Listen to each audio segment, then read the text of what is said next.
예. 이재명 대통령 얼굴이 등장했고 저희가 뉴스탑10 앞부분에 짚어봤던 4위를 이제부터 하나하나 만나보겠습니다. 이재명 대통령의 허니문 기간도 이제 끝나가는 걸까요? 이제 새로운 여론조사 하나를 만나볼 텐데요. 이재명 대통령 취임 이후 가장 낮은 지지율입니다. 하락세가 두드러진데 일단 가장 눈에 띄는 건 최근 2주 사이에 12%포인트 넘게 지지율이 빠졌습니다. 이현정 의원님. 네. 누군가는 이거를 뭐 단순히 이제 조금씩 이 정도 빠지고 안정세 접어들 거다. 아니다. 첫 번째 이재명 대통령 위기가 왔다. 둘 중에 어떤 생각을 먼저 할 수 있을까요? 저는 뭐 첫 번째 위기가 명백하게 왔다라고 보여집니다. 지금 왜냐하면 대통령 지지율이라는 게 지금 이 집권 초기에는 예. 꽤 높은 게 그동안 모든 관례였습니다. 뭐 예전에 문재인 전 대통령은 80%까지 갔었거든요. 근데 그게 60% 이하 떨어진 게 한 1년 반 정도 됐습니다. 예. 그만큼 이제 이 5년제 이 대통령제 하에서는 지지율이 쭉 떨어질 수밖에 없는데 문제는 예. 이게 완만하게 떨어지느냐 급격하게 떨어지느냐 이 관리를 어떻게 하냐가 문제일 겁니다. 예. 윤석열 전 대통령 같은 경우도 이준석 전 대표와의 어떤 결별, 예. 그다음에 강서구청장 보궐선거 패배 이 이후로 지지율이 급락했지 않습니까? 이제 그 이후에 회복되질 않았어요. 예. 근데 지금도 보시면 이게 60%대를 이제 기록을 하다가 결국 이제 51%포인트까지 내려왔습니다. 그럼 그만큼 지금 이 이재명 대통령의 본인의 대선 득표율과 거의 비슷한 거거든요. 그러면 이재명 대통령을 지지했던 사람 이외에 중도층이나 나머지 보수층에서는 사실은 지지를 처리하고 있다라고 이제 봐야 될 겁니다. 예. 그럼 굉장히 엄중한 문제입니다. 저는 아마 이 2주 동안 12% 굉장히 높은 수치의 지금 지지율 추락이 일어났던 것은 결국 아마 가장 큰 것은 조국과 윤미향 전에 대한 사면 문제가 아마 있을 걸로 보여집니다.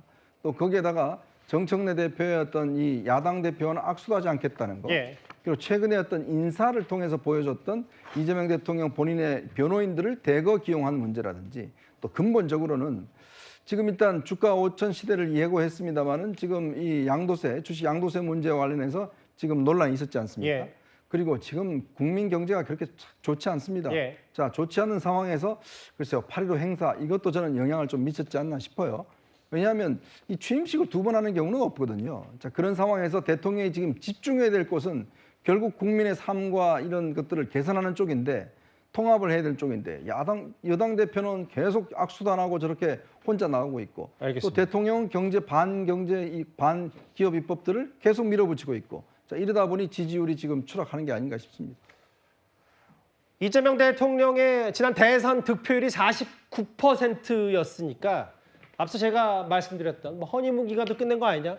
10%포인트가 이제 급락을 했기 때문에 오늘 기자들의 질문이 대통령실로 쏠렸습니다. 지지율 하락에 대한 입장 한번 들어보겠습니다.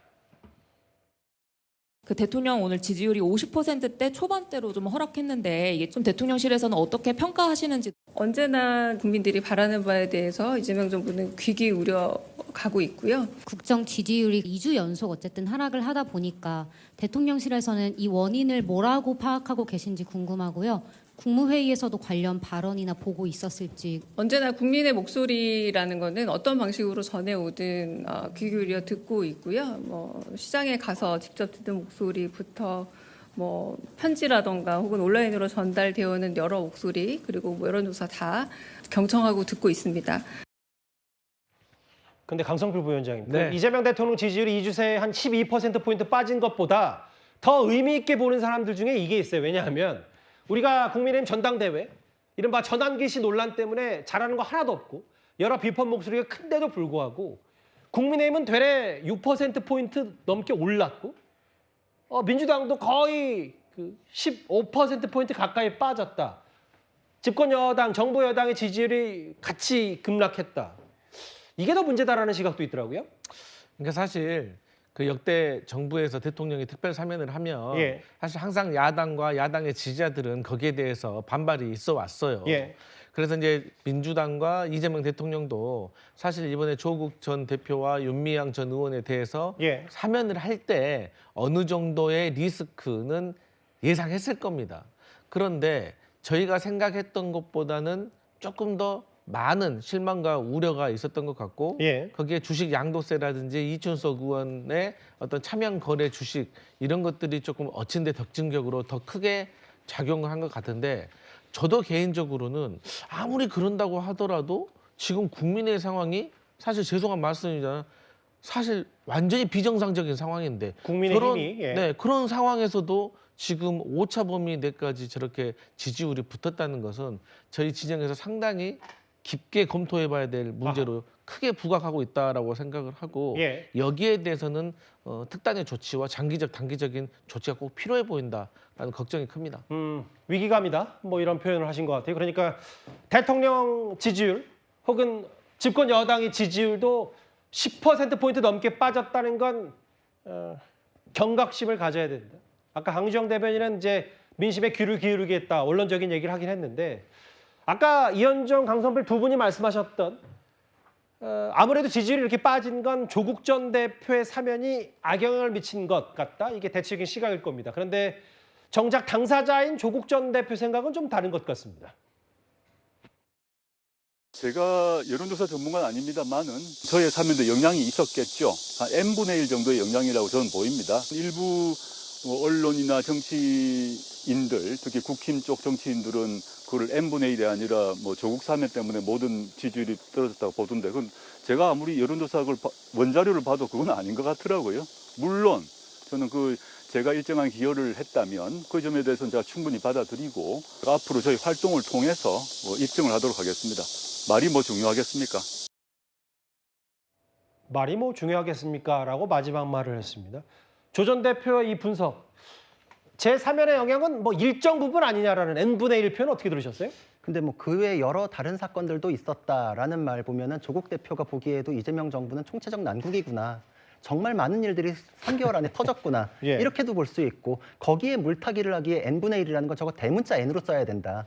정말 조국 대표의 지분이 굉장히 크다라고 볼 수 있죠. 예. 조국 사태라는 거는 국민을 두 쪽 냈던 사건입니다. 그거에 대한 그 상처가 아직도 가시지 않았고 예. 조국 수호를 외쳤던 분들, 시위대 분들이 심지어 우리가 조국한테 속았습니다라고 공개적으로 성명까지 냈었던 사건이에요. 근데 그분들에 대해서도 사과 안 했어요. 예. 지금도 그거에 대해서 명확한 입장을 밝히지 않고 법원 판결에도 아쉬운 점이 있으나 말 줄이겠다. 사실상 사과를 거부하는 거죠. 말을 줄이는 게 아니에요. 그냥 예. 회피하는 거죠.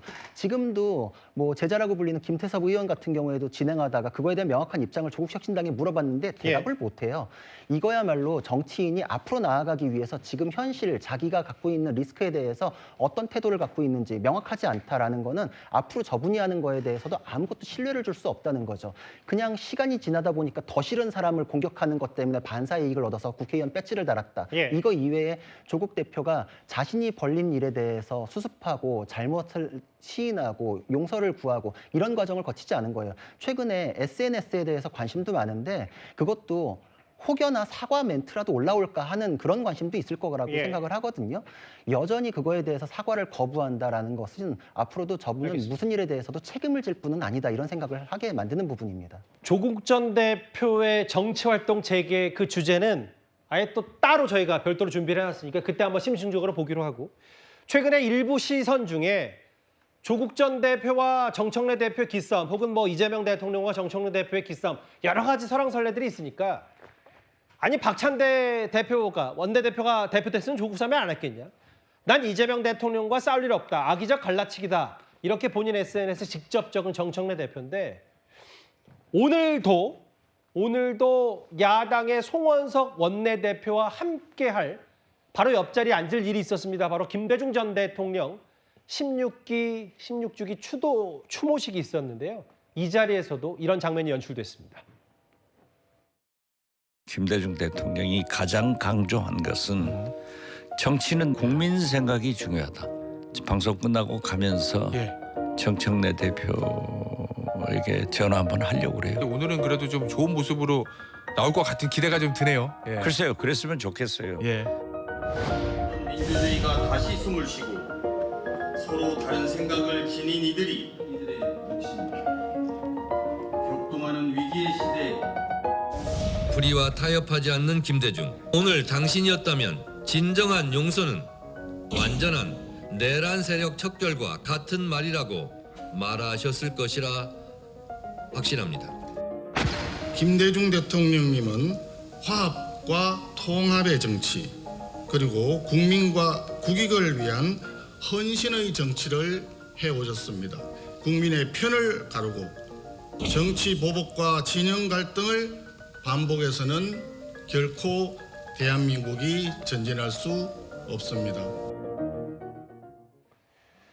정청래 대표 얘기 중에 김대중 전 대통령이 살아계셨다면, 당신이었다면 진정한 용서는 완전한 내란 척결이다라고 정청래 대표가 주장을 했는데, 일단 뭐 이건 그렇다 치더라고요. 그 성추행 부장님. 이제 악수를 그냥 아예 안 하는 겁니까? 두 사람 다 이제 앞으로?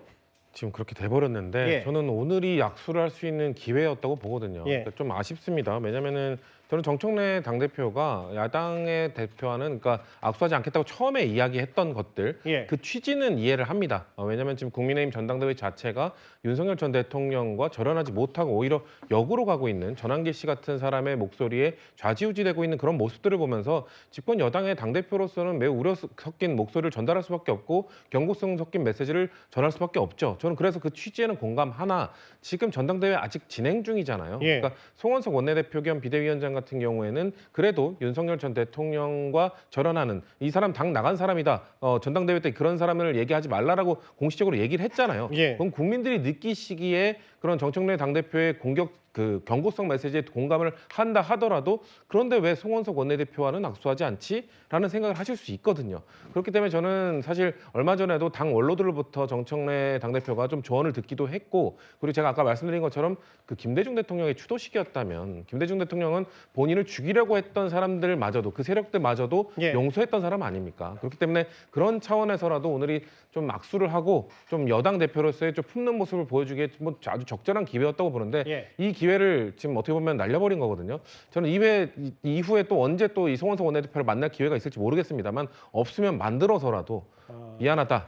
내가 그런 경고성 메시지 차원이었지만 지금 우리가 함께 해 나갈 것이 있다면 좀 얘기를 해보자. 저는 이런 식의 제스처를 취하는 게 집권 여당 대표로서 해야 되는 역할이라고 생각합니다. 그러니까 김대중 전 대통령이 상징하는 게 있기 때문에 성춘 부장 말씀 오늘이 정말 절호의 기회였는데 그걸 날려버렸다. 제가 이제 김대중 대통령한테 제가 좀 취재를 오래 했었는데 당시에 김대중 전 대통령 같은 경우는 때가 될 때만 되면 전두환 노태우 대통령 부부를 초청을 해서 식사 대접도 하고 생일 때만 되면 난을 보냈습니다. 왜 그렇겠습니까? 자신에게 사형까지 하려고 했던, 죽이려고 했던 사람을 품었습니다.